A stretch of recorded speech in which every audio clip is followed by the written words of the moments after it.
अशी चिक मोत्याची माळ होती ग 30 तोळ्याची ग.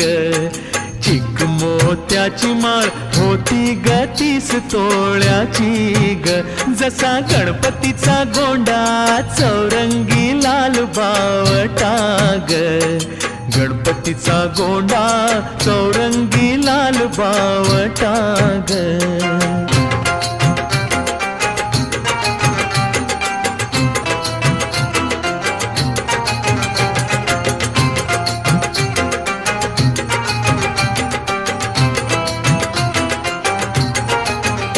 या चिकमाळेला रेशमी मौचार दोराग. या चिकमाळेला रेशमी मौचार दोराग. मऊ रेशमाच्या दोऱ्यात